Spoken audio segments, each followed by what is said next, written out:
Kaiju number 8 became one of the biggest new anime to come out in the recent spring 2024 season. And so, naturally, I have to ask, well, why? Is this show really living up to all of the hype that it generated? Is it really worthy of being potentially the biggest, the most well-liked show of spring, not counting the sequels? And I'm not quite sure. I don't feel a lot of strong emotions towards Kaiju number 8 now that I've finished watching it. I do think there are positives here that do shine through and do make the show feel rather endearing. Notably, I think the themes and messages it tries to support throughout are good ones to support, good ones to push. Things like reaching for your dreams no matter how old you get, not giving up just because there are struggles, finding the worth in someone even if it doesn't seem super obvious at first. Kafka, the main character, exemplifies a lot of this because he isn't super strong until he gets his kaiju powers, but he still really wants to be a part of the defense force. He really wants to be able to live up to his promise that he made to his friend, who now has gone and become a captain in the defense force, while he hasn't been able to do it. He still wants to achieve that dream, even if he has sort of resigned himself to not being able to do it. And when he finally gets that encouragement, gets that push, and is able to achieve it,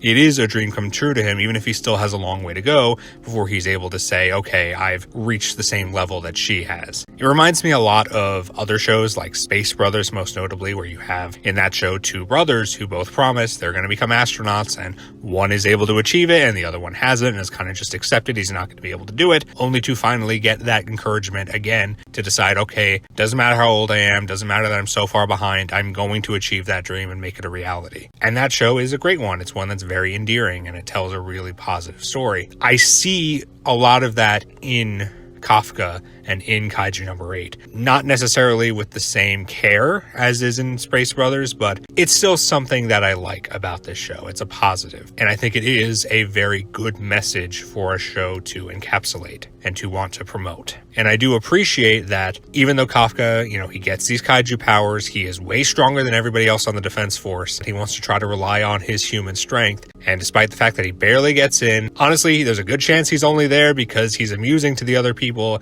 and not much else. But I like that the show goes out of its way to show how he can be useful even without using those powers. Because he spent so much time doing kaiju disposal. He knows all the inner workings of these kaiju. He knows that, oh, you're only going to see these kaiju with these kaiju. They're never going to work with these kaiju. They're never going to work as a group. They're only going to be solo. This kaiju has this weak point. This kaiju struggles to move this way. So if we want to get rid of it, we have to go around and flank it, or we have to fire on it at this angle. The show gives him a reason to be there. It shows he can still be useful. He can still be valuable. In many cases, incredibly valuable to the team because of that knowledge that he has and because of the tactics he's able to formulate, knowing all of these weaknesses and aspects of these kaiju that a lot of the other people in the defense force just don't know. So I do really appreciate that the show is able to do that and not just have Kafka either be worthless or be incredibly overpowered by just having him use his kaiju powers from the get-go. It does make me concerned, though, about the direction of the show going forward, because we do know it's getting a season 2, and we know that Kafka's powers are going to become a big part of it going forward. Is his role in the story going to be the same? Is he still going to utilize his intelligence and his knowledge of the kaiju to be helpful, or is it mostly just going to turn into he's way more powerful than everyone else, he's this massive asset now? Is he just going to go and steamroll all the enemies they face and just going to be this guy who gets in the middle of the battle and that's it? Is his role on the team going to completely shift? And, is that for the best? I don't know. Maybe they'll still work in his knowledge of kaiju as he's trying to figure out how to fight. I can see them still including that, but I wonder if they're going to move away from it and just decide, well, he's really powerful, we're going to have him just go and fight like you would expect. And I don't know, I feel like you're losing something if you take that away from the show, or even if you dilute it. I think the show loses something. I think Kafka loses something if the show changes how his role on the team ends up being going forward. And of course, I'm saying all these very positive things about Kafka and how he's used in the story, but that's not to say that he doesn't get on my nerves as well. I do think Kafka, unfortunately, can be really annoying depending on the scene. Sometimes he's just a little too cringy. He just says something a little stupid. He just acts a little too stupid. Certain aspects of Kafka do rub me the wrong way, and it does make me reluctant to say that, oh, he's a great character. I don't really think he is. I think he's kind of a mixed bag. I think he could have been a really great character, and maybe he can still become that great character going forward. But I think right now I feel kind of weird overall regarding him, because I think, yeah, he can be a very endearing character and really does encapsulate a lot of the themes and ideas the show wants to push. I also just kind of don't like seeing him on screen sometimes because, yeah, he's just kind of annoying a little too often. That's not to say I dislike the character, I just don't always like seeing him on screen sometimes, if that makes sense. Now, at least with Kafka, I can say some positive things because unfortunately with the rest of the cast, I really don't have much to say because there's not a whole lot to them. They're around, they have a role to fill. You know, here is the guy who's going to encourage Kafka. Here's his childhood friend who he wants to catch up to. Here's the vice captain who saw his worth. Here's a bunch of other guys on the team who all fill some certain role. Like here's the hothead. Here's the tsundere girl who maybe will have feelings for Kafka, but at first really hated him, you know. They all fall into some sort of fairly generic category, and that's fine to start, but I don't really feel like many of them break out of that by the end of the season. And again, the story's not done. There is a second season coming. Maybe that will change, but I can't judge anything that doesn't exist right now. I can only judge the 12 episodes we have, and in those 12 episodes, I can't really say I care at all about any of the other characters. So to have the one character who I at sometimes like watching and at other times don't really like watching be the only one that stands out, that's not really a great look for a show, especially when I look at the overall plot and the world and the story, and I also come away with a level of indifference, which is not really what I would have wanted from a show that, again, I think does have some positives in its messages, in how endearing Kafka can be at times, and how Kafka is so far, for the most part, utilized in the story. The world itself really is not very explored or super interesting. Like, yes, there's Kaiju, and for some people, they like Kaiju, and just hearing that Kaiju are in it is going to be enough, and that's fine, and that's great. But I do wish that maybe we learned a little bit more. Like, we get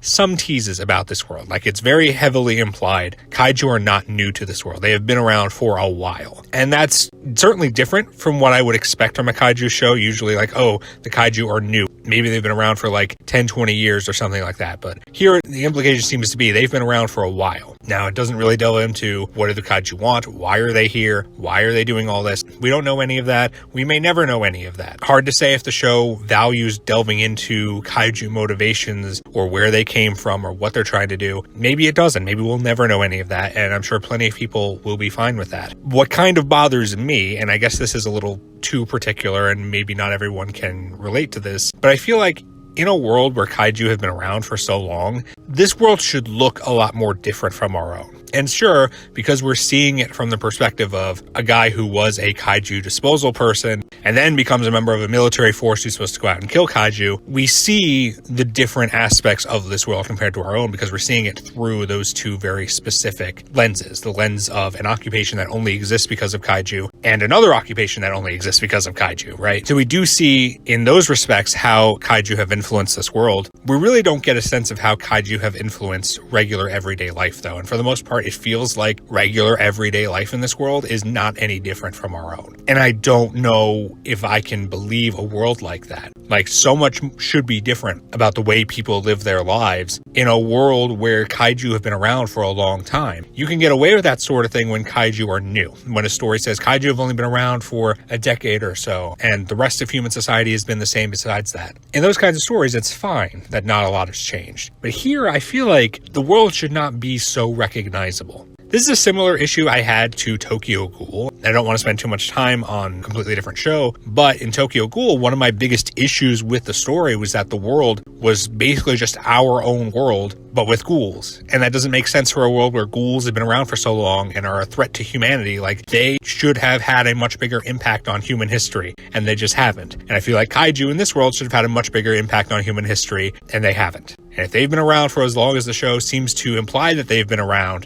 that just does not click with me. And that's always going to be in the back of my head bothering me whenever I think about this show or when I watch it going forward. And again, that may not bother anyone else. It may not matter. But to me, it bothers me enough that it does take me out of the world and take me out of the setting. And I'm not sure that's the sort of thing that a future season would really fix for me necessarily, because I don't know if another season would be able to just give additional insight and suggest, oh, maybe it isn't in this respect and that respect, because we haven't seen any of that already and we should have, right? So overall, in terms of the plot and the characters and the world, I do find it a little bit either lacking or just not very memorable. I also am, again, kind of concerned for how Kafka is going to be handled going forward. With his Kaiju powers revealed and everyone knowing about them, I kind of wonder if it was the right decision. Wouldn't it have been more interesting for the show to continue utilizing him in this support role, where he uses his experience from Kaiju disposal to be an asset to the team, rather than what I'm expecting the show to do going forward, which is just have him use his Kaiju powers from the get-go. I just don't know if I like the direction the show is going with respect to how Kafka is utilized, and it has me concerned for season 2, and if it's going to potentially take away some of the things that I do like from season 1.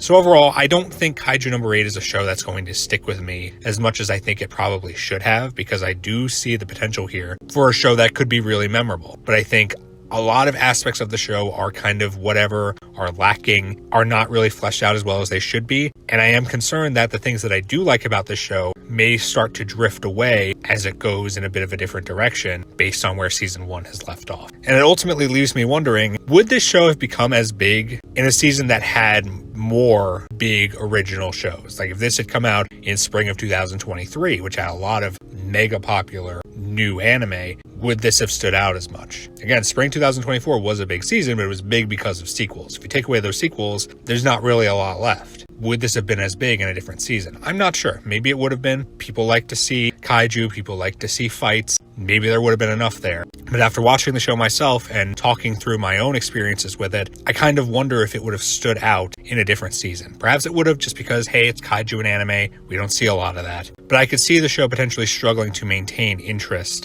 as season 2 and potentially other seasons come out, simply because I think a lot of its qualities are just kind of fine.